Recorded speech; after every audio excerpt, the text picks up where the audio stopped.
Are yes or no questions okay to ask in a coaching session? Well, yes and no. I'll explain what I mean in this video.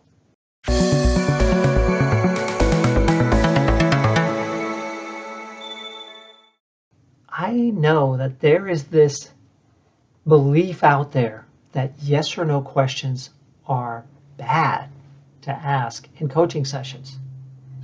Well, I'm not sure that I agree with that 100%. We seek to have natural conversations with our clients that don't feel like coaching sessions in the sense that coaching is being done to them. When we get too wrapped up in our heads about the type of questions we're asking, it might start to become a little too formulaic or awkward feeling to our clients because we seem to be working so hard to ask questions in a specific way and move through a formula and ask the check-in at a certain time, and every session might feel exactly the same. And I don't believe that's what we really try to achieve with our clients, who are generally high-level leaders when we do executive coaching. I think they feel more comfortable just having a helpful, thoughtful, provocative, challenging conversation that causes them to think differently, lead better, be more effective, consider alternative scenarios that they may not have thought of without talking with you. So coming back to the point of our video here, let's say your client has a large-scale initiative that they're seeking to get done. They're going to need to talk to various stakeholders to get it backed and approved. Now, one of the questions that might naturally come up as a yes or no question is the budget there? That's a yes or no question that is worth asking. So I might just naturally ask that question just to understand where are things in relation to this project. I think that's all right, and I may ask that question. What I think is not so all right is when I have a sense of the client's organization because I've been coaching with them for a while. I know some of the stakeholders that might be involved, and I may have an inclination that a specific stakeholder should be talked to, and my client should get their backing and approval so that they have this champion on their side.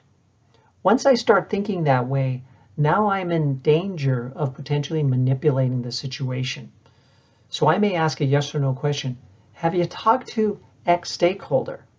Yes or no? And if they say no, and I feel like they should, then my next yes or no question could be, do you think it might be a good idea to do so? It's kind of a trapping question, right? If they say no, then I might say, why is that? Which is an open-ended question, but I led them to this point. Now I'm leading the conversation and they're not. Instead, rather than manipulating the conversation, I might go back to a point of curiosity and just ask, what stakeholders do you think will be important in this process? Or which stakeholders? And they might rattle off some names and say, who do you think you should talk to first? And what would be your approach to try and motivate them and inspire them to back you on this project? These are answers I don't know. Now the client is leading the conversation, and then I would ask next questions based on their responses from a place of curiosity. This is the theme here in this video. Yes or no questions are okay when they're based in curiosity. When they're based not on curiosity, but our own inclination about where the conversation should go or what the client should do, now they're not effective and helpful, and we're not coaching anymore. I hope this helps you to think differently about yes or no questions and realize that it's not the question that's bad. It's maybe the motive behind the question. Make sense?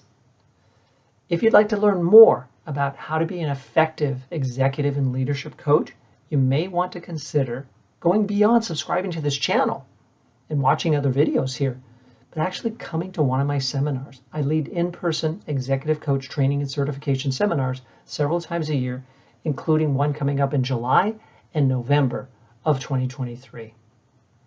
You can learn more by going to the centerforexecutivecoaching.com's website in exploring in-person seminars, and while you're there, you might find that the distance learning program, which I'm also a part of as a faculty member, or the virtual seminars, which are led by our founder, Andrew Neitlich, might be better for you. But go there and take a look and learn about the various programs.